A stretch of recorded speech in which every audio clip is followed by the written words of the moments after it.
बिस्मिल्लाहिर्रहमानिर्रहीम। अस्सलाम वालेकुम। मैं हूं आयशा और वेलकम करती हूं आपको अपने यूट्यूब चैनल आयशा के किचन में। आज मैं लाई हूं बड़ी ईद के लिए बड़े पाए की रेसिपी, जो खाने में नहायत ही डिलीशियस और मज़ेदार होते हैं। एकदम गले हुए और सॉफ्ट किस्म के ये पाए मेरे तरीके से अगर आप बनाएंगे तो खाने वाला खाता ही रह जाएगा। बहुत ही डिलीशियस और मज़ेदार बनते हैं। ये मेरे ताया जान की रेसिपी है, मैं इसी तरह से घर में बनाती हूँ।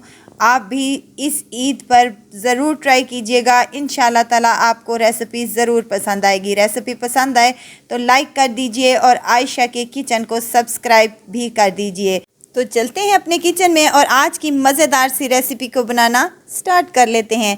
यहाँ मेरे पास पाए हैं जिन्हें मैंने कटवा लिया है, तो इसकी स्मेल को ख़त्म करने का आज मैं आपको तरीका बताऊंगी। ये एक पाया है जिसको मैंने कटवा लिया है और हाफ़ के जी यहाँ पर मैंने गोश्त का ले लिया है। ये ज़बान वाला गोश्त है और ये बहुत ही डिलीशियस इसके साथ कम्बिनेशन बनता है, ज़रूर ट्राई कीजिएगा। तो यहाँ पर मैंने एक कढ़ाई ले ली है और चूल्हे पर चढ़ा दिया है। फ्लेम को अभी ऑन नहीं किया मैंने। 2 लीटर मैंने पानी शामिल किया है, उसमें 1 टीस्पून नमक का और हाफ़ टीस्पून मैंने हल्दी का शामिल कर दिया है। फ्लेम को ऑन कर देंगे और एक एक करके तमाम यहाँ पर हम अपने पाए इसमें शामिल कर देंगे। 1 से 2 बॉयल आने तक हम इसको बॉयल कर लेंगे। इसकी स्मेल ख़त्म हो जाएगी और ये अच्छी तरीके से साफ़ सुथरे हो जाएंगे। 5 से 7 मिनट के बाद इसकी में बॉयल आना शुरू हो चुका है। बॉयल आना शुरू हो तो फ्लेम को हम बंद कर देंगे और इसको ठंडे पानी के साथ अच्छे तरीके से वॉश कर लेंगे। ये देखिए मैंने वॉश कर लिया है, तो ये अच्छे तरीके से साफ़ सुथरे से हो गए हैं और वाइट कलर में आ चुके हैं।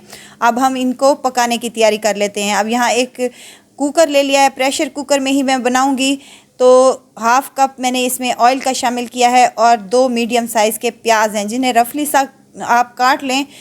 तो उनको हमने थोड़ा सा ही सॉफ्ट करना है। यहाँ खड़े मिसाले कुछ शामिल करने लगी हूँ। दालचीनी के 2 टुकड़े हैं, लौंग हैं 3 से 4 और बड़ी इलायची है मेरे पास 2 अदद।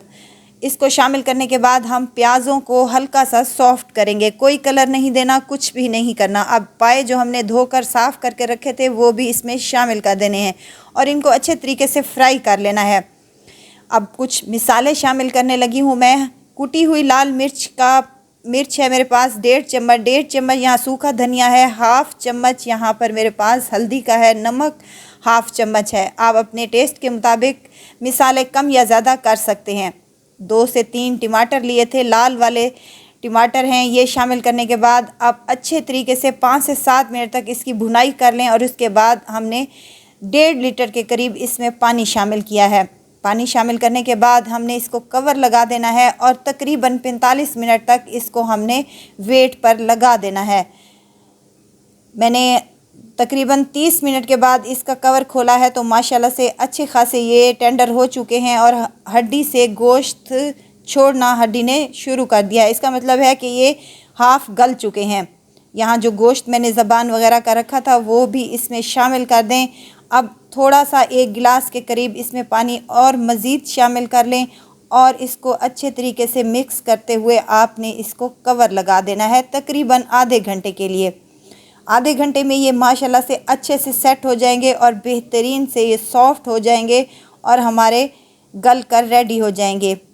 आधे घंटे के बाद मैंने इसका वेट उतारा है तो माशाल्लाह से बहुत ही अच्छे तरीके से हमारे पाए जो हैं टेंडर हो चुके हैं। इसको साइड पर रख देंगे। अब एक कढ़ाई ले ली है मैंने और उसमें हाफ़ कप मैंने ऑयल का शामिल किया है। ऑयल हल्का सा गर्म हो, ज़्यादा गर्म नहीं करना वरना हमारा अदरक लहसुन का पेस्ट जो है वो जल जाएगा। 1 चम्मच भर कर अदरक लहसुन कूटी हुई है ये मेरे पास। आप चाहें तो पीस कर भी इसको डाल सकते हैं। यहाँ पर मैंने इनको आधा मिनट के लिए अच्छे से फ्राई कर लिया ताकि इसका कच्चापन दूर हो जाए, हल्की सी महक आना शुरू हो जाए। तो यहाँ हाफ़ चम्मच मेरे पास सफ़ेद ज़ीरा है। मैं यहाँ साबित सफ़ेद ज़ीरा यूज़ कर रही हूँ, आप चाहें तो कुटा हुआ भी यूज़ कर सकते हैं, लेकिन जो साबित हम इसमें शामिल करते हैं जब ग्रेवी में इसके चंक्स आते हैं तो बहुत ही डिलीशियस लगता है।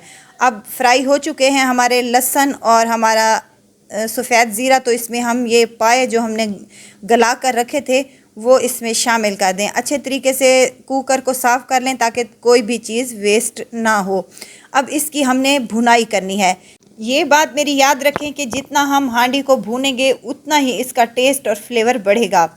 5 से 7 मिनट तक हमने इसको अच्छे से भून लेना है।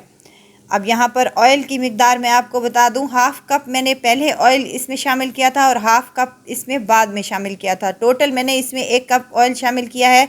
वैसे भी पाए में अच्छा खासा ऑयल होता है जो रिलीज़ होता है। आप अपने टेस्ट के मुताबिक इसमें कम या ज़्यादा ऑयल को कर सकते हैं। यहाँ 5 से 7 मिनट हो चुके हैं अच्छे से भुनाई करते हुए। अब कुछ मज़ीद इसमें मिसाले मैं शामिल करने लगी हूँ। हाफ़ चम्मच यहाँ पर मेरे पास काली मिर्च का पाउडर है, ये शामिल कर दें, और हाफ़ टी स्पून कुटा हुआ गरम मसाला है, ये भी शामिल कर दें।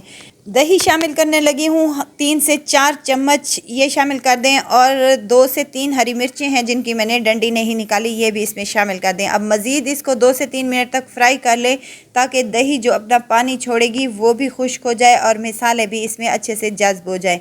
यहाँ अगर आपको मेरी वीडियो ज़रा सी भी अच्छी लग रही है तो प्लीज़ मेरे चैनल को लाइक करें, सब्सक्राइब करें और साथ में बेल आइकन के बटन को भी ज़रूर प्रेस कर दिया करें ताकि मेरी हर नई आने वाली वीडियो आप तक पहुँचती रहे। अब यहाँ पर मैं पानी शामिल करने लगी हूँ। ग्रेवी के लिए 1.5 कप मैंने पानी शामिल किया है। आप जितनी आपकी रिक्वायरमेंट हो, जितनी आप ग्रेवी पसंद करते हो, उस हिसाब से आप पानी कम या ज़्यादा कर सकते हैं। कवर लगा देंगे 10 मिनट के लिए। 10 मिनट के बाद इसका कवर खोला है तो माशाल्लाह से अच्छी खासी ग्रेवी हमारी मज़ेदार सी बनकर तैयार हो चुकी है। अब यहाँ पर फ्लेम को हमने हाई कर देना है और हाई फ्लेम पर हमने इसको मज़ीद 1 से 2 मिनट तक पका लेना है अच्छे तरीके से। ये देखें, मुझे यहाँ पर थोड़ी पतली ग्रेवी चाहिए क्योंकि नान के साथ, चपाती के साथ अगर हम खाते हैं तो ये बहुत ही डिलीशियस लगती है। बस ये मैंने इसको फ्लेम को ऑफ़ कर दिया है और फिर से कवर लगा दिया है। फ्लेम को ऑफ़ करके कवर लगाना है 10 मिनट के लिए।